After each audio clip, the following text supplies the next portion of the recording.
Hey there everyone, Tyler Pyburn here with Jim Reese of WeNeedaVacation.com. This is the Vacation Rental Homeowner Podcast. Thank you so much for tuning in and joining us today.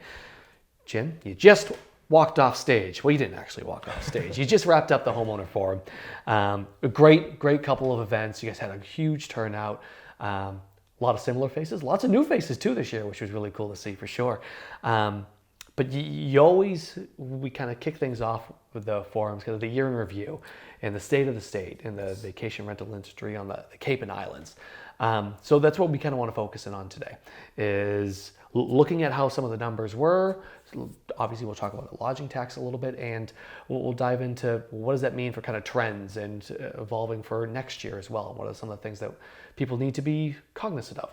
So with kind of that in mind, tell me, well, what was this year like for you? This year, well, we joked about the forum starting off that this was our 15th annual forum, and this year, actually, we should say it's the 15th annual lodging tax forum, because everybody was just talking about, and that was the main topic. Half the responses that's what everybody's focused on. Right? What do you want to hear about? We want to hear about the lodging tax. What's the impact of the lodging tax going to be?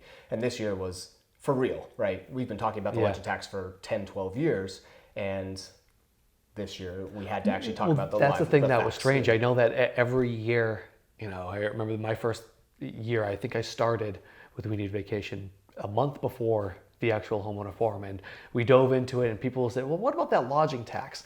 And it was, it gets brought up every year and it never happens. Right.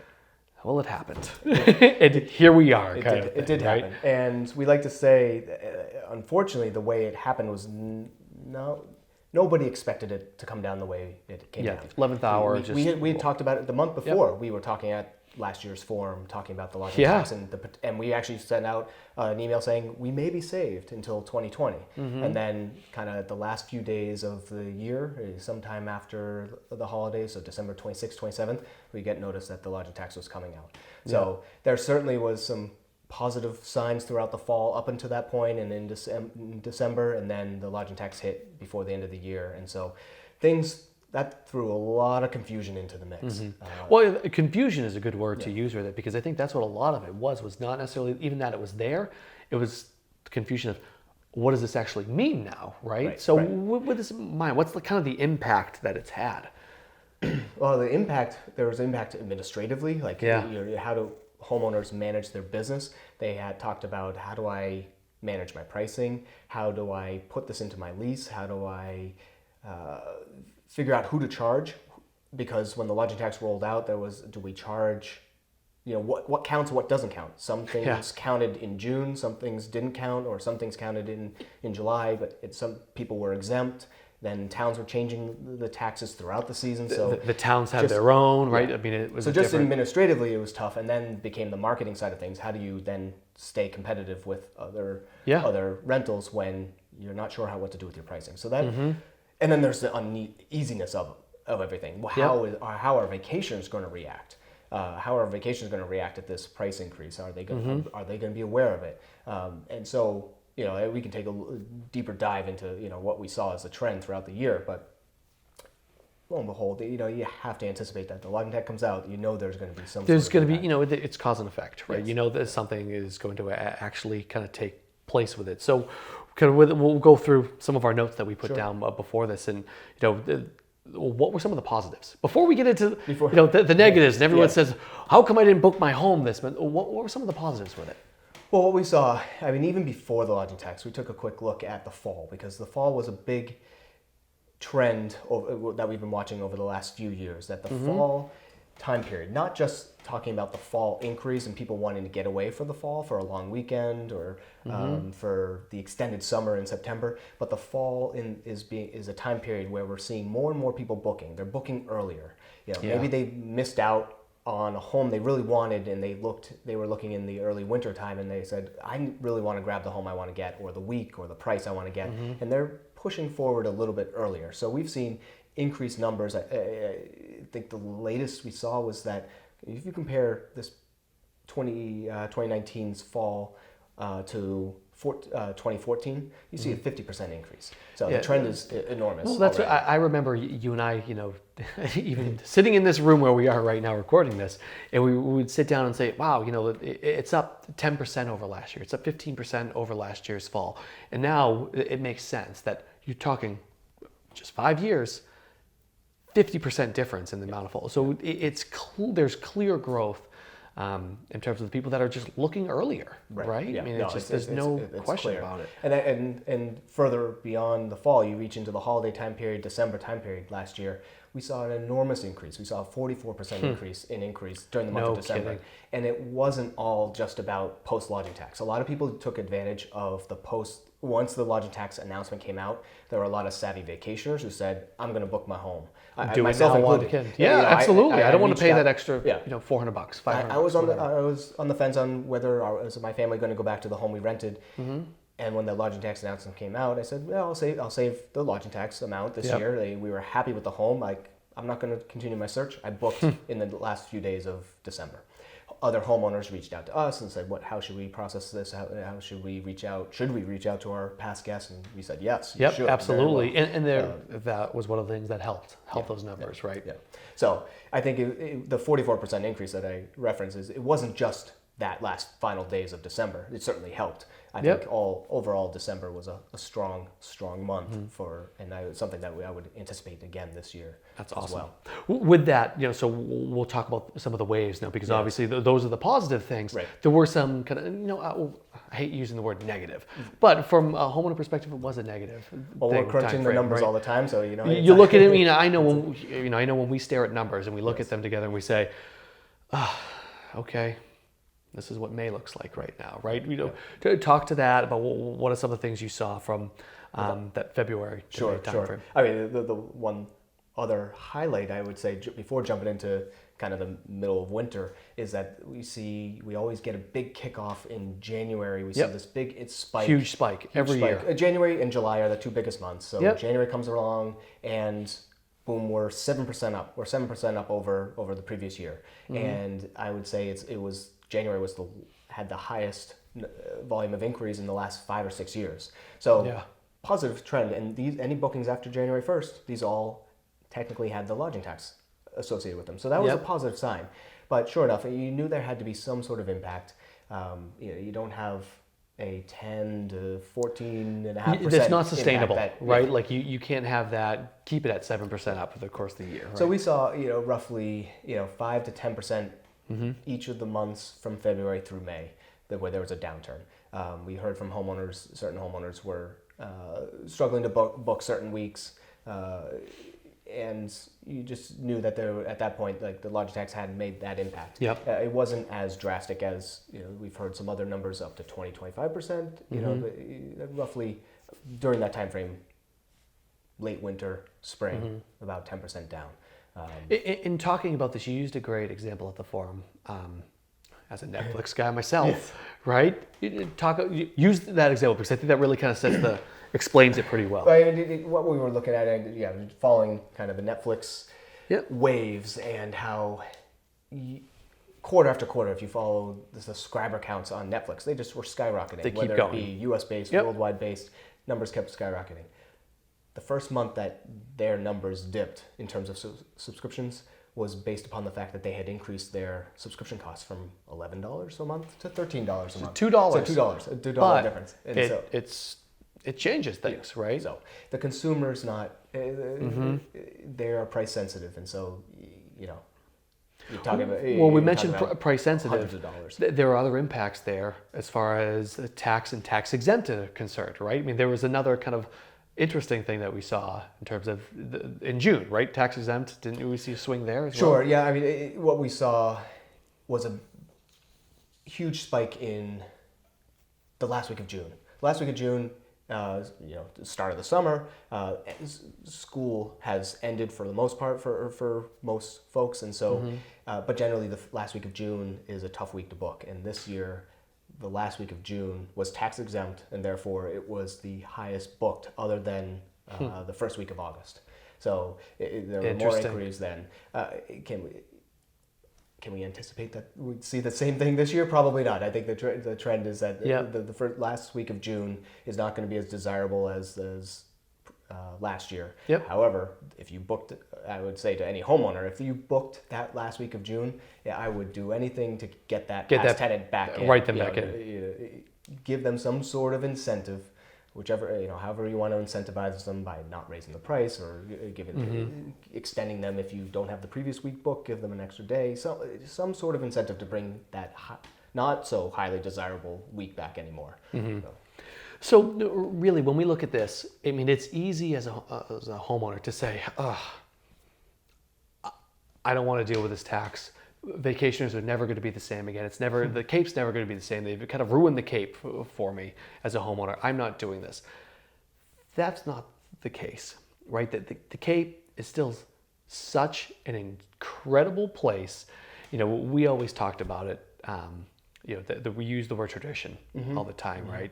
The traditions that have been started started 40 years ago, 40, 50 years ago, people coming down to traditions that were literally just started last year, or people that want to start their family vacation tradition this coming summer, right? That, to me, hasn't waned, has it? I mean, it hasn't. It's been here for generations, right? And through a lot harder times than a tax, right? No, exactly. The tax is going to have an impact immediately. It may take a year or two to settle, but the very first thing that I would look at is the fact that look at the other states in the New England area. They all have a tax. So it's not. This is how many? I think is it 40 states in the U.S. have a tax? Or it's somewhere around there. Yeah. So the tax is here. But one thing that hasn't changed is the notion that the Cape and the islands are just a very desirable destination. They're desirable from people all over the world. They're desirable for people that are local. There was a quote: "It's not a summer until I've taken my vacation on the Cape." The quote was, "I travel all around the world, but it's not a summer until I've taken my vacation on the Cape or Vineyard or Nantucket." I was with somebody I was with someone on Saturday that said they crossed the bridge. We were talking about the Cape and where they go, and they go Corporation Beach. They have a house just right off it, and they said, "I crossed the bridge so I could detach from everything else." Exactly. And I don't want to, it said the worst feeling in the world is when I have to cross that bridge back. So it's I don't want to do that. People still have that feeling. That's not going away, right? Whether you hear the quotes all the time that the Cape is my happy place, or I cross the bridge to feel, to breathe the salt air. It's a sense of relaxation. Whatever the reason may be, people have traditions, or they have their reasons why they get back, and that's what we've built our mantra, the We Need a Vacation mantra, the trends of vacationers wanting to get back to Cape Cod, get back to Martha's Vineyard or Nantucket. People aren't going to be deprived of that vacation that they've built up a tradition on. I think one story that we had was, and part of the reason why we went to one of these homes, we spotted the Cornhill Cottages in Truro. And did a recent Escape TV episode over there. But one thing that caught our eye a few years ago was this 100-year-old photo. And we would open it up like every month. They just look at it. And it was the epitome of getting back to the Cape Cod vacation, the quintessential Cape vacation for many people. The photo, I think we talked with the owner. I think we know that there were people vacationing here since 1895. So some things don't change, and just look at the home. The home itself, you just feel like it's a step back in time. Yep. And there are many families that vacation at these cottages or the cottages around because it's just a sense of relaxation. It's something that they've done as a kid, and they want to get back to the same place. And maybe the same place in Truro, but in this case, maybe they've been going to somewhere on the Cape. Somewhere they relocate, Cape, right? But they're coming back. Well, and I think that's the thing to remember. Kind of the advice to homeowners is that, yes, this is your home. You love your home. Your homes are gorgeous. They all are, and they have so much character and so much history behind each and every one of them. Even if it's a new home, it's just they're cool. People aren't renting 4 walls and a roof. They're renting an experience. Right. They're paying for that tradition. So keep that in mind. As easy it is for us to say, this is my home. They're coming down for my home, and this tax is throwing. They're coming down for the experience. at the end of the day, we keep that in mind, because it's just going to help you move forward and market your home too, right? As a whole. No doubt. So let's, we looked back. Right. Let's look ahead. Expectations. I mean, here we are in November right now, end of the year. What are we kind of looking towards for? I mean, I know we started talking about, the fall, people looking for the future. What are kind of expectations? I think if you look ahead to 2020, and we do this on a almost daily basis. Yep. Sit next to each other. Hey, did you see this? Right. Click the refresh button. Every minute to see what's coming through. But in all seriousness, we've been looking at the numbers since the start of July. Not just once you hit July, you have people booking last minute vacations, but you also start seeing people inquiring for next summer. And people are inquiring for next summer, and over the summer months, July and August, a lot of the people that inquire, a lot of times they're wanting to get into the homes, or at least wanting to walk by the homes. They see they're vacationing on the Cape, and they're looking ahead to next year. That's not for everybody. Some people want to not even think about next year. I'm on vacation. Let me have my vacation. But others are pre-planners, and they want to physically see the location or the home, or even if get into the home. So we start seeing a spike in the number of inquiries for next summer already starting in July. So you go July and August, and then you get into, as we talked about initially, the fall months, September and October, and we've seen that spike. And so July through October already, what we're seeing is for the following summer, for 2020, we're seeing a 36% increase in our inquiries. So I think obviously it can't continue at 36%. No, but you have to have our fingers crossed and have to think of it that, okay, even if a slight percentage of that continues, that's a big help. Yes, right? Yeah, that's a huge help. We've talked with our homeowners that being prepared to deal with earlier and earlier bookings, not waiting till January, just because January is the biggest month of the year inquiry-wise. The increase in the fall means you have to be prepared. And there was an interesting stat at the end of August. We did I think this is something that has to shift. Is that at the end of August, we counted up the number of inquiries that were being sent to people for next summer 2020. 70% of those inquiries were being sent to properties that had their pricing set up. So here you have people that are inquiring early, and the number of people looking to rent a home. But the number of people that actually had put in their next summer pricing, they're focused on this summer. Homeowners hadn't put in their pricing for next summer. Only 30% of people at the end of 2019 had put in 2020 pricing. And so that's what you're seeing, is that 70% of the inquiries went towards 30% of the active properties. So if you had set up your properties 1 year in advance for the next summer, you're going to be in the minority, and you're going to be the beneficiary of you're one step. I mean, this goes into the whole idea of, how do you differentiate yourself? And we're going to talk about, how to be different, right? And how are we different as a whole? But this is just one of those things that helps set you apart from everybody else. Just something as simple. I mean, we're not talking big here. We're talking, put your pricing in for next year. I mean, this is something small, but you just have one step ahead of everybody else. These are the little things that you could do to really just differentiate yourself and help take that step forward. So let's talk about that, the differences, right? Because I just talked about selling the experience. And I feel like on We Need a Vacation on the site, one of the things that we have, the big advantage that we have, is that we can sell that as an experience, and a homeowner can literally talk to somebody to sell that experience versus, hey, here's the page, there's my home, click this rent now button, right? But there's so many things that I go back to with the experience, and you're selling the experience that really is just so different. Right, and I think the biggest thing that we would like to say to our homeowners, we advise to our homeowners that they get to control that process. They get to define the terms. It's not a set it and forget it. You can decide to do that. In years past, that was a strategy. Put up the listings and people would come. It's not that easy nor recommended anymore, but we recommend that you can take control of that booking process yourself. So some of the larger sites are starting to take away that control. They have taken away that control. We've seen it over the course of the last 5 years that they're taking away all conversations, right? They want buttons. Right. They'll strip out the communication, so you can't, or the information for that vacationer, so the email address and phone number could be stripped out if it was ever included. They just want all of the communications to be done in-house. You can through their system. And with that in mind, they'll even, I mean, obviously working here, we subscribe to a lot of different channels and a lot of different forums and hear what people are saying. And one of the things we see is that not only is it stripped out, but if you inside those kind of text boxes that say, give me a call, here's my cell phone number, or email me here, you're then penalized, right? I mean, that's, my goodness. Our focus is making sure that the best properties are represented.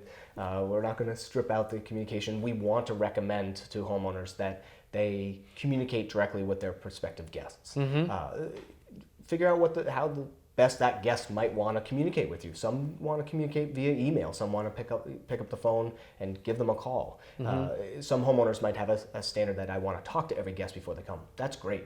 Have an email conversation back and forth to get a sense for how well the communication is going over email, and then before you book the process, if that's your policy as a homeowner, then ask them to give you a call. Exactly. Well, I mean, I look at it as to say, you control the conversation and the booking process between you and the vacationer. We just kind of arrange the meeting, right? Like we set up and say, hey, here's some awesome homes that you can choose from. Here's one that really fits what you're looking for.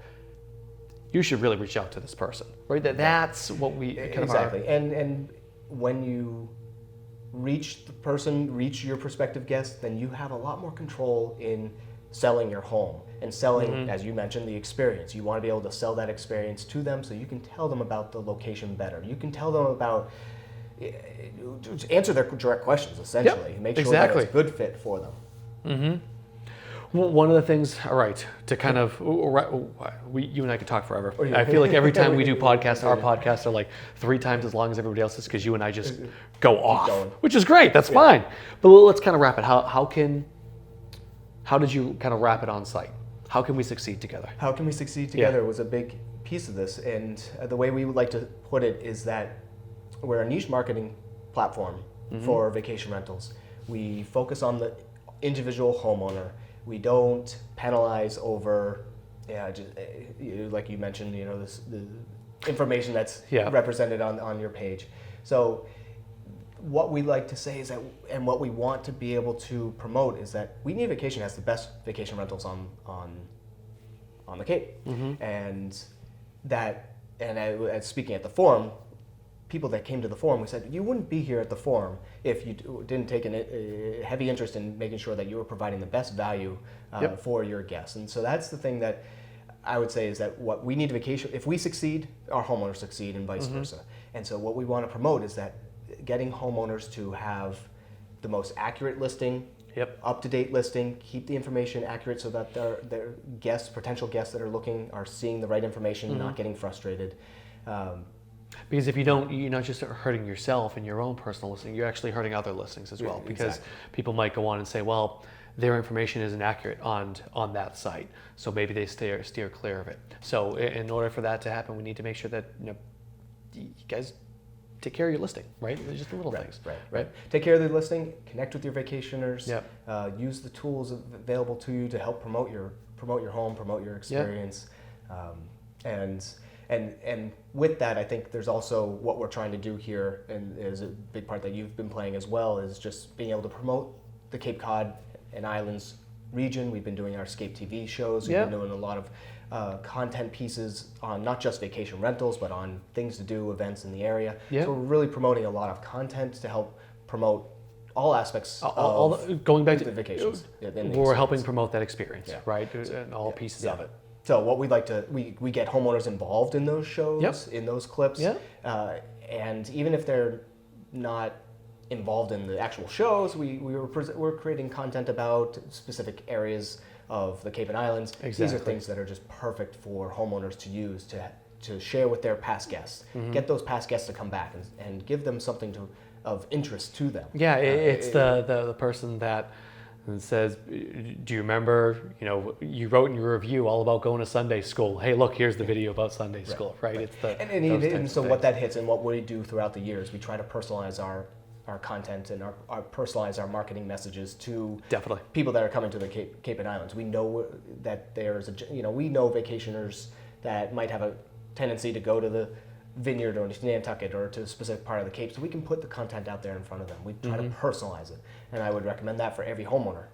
You know who stayed in your home last year. Yep. You know if they came with kids that were young, kids that were older, no kids.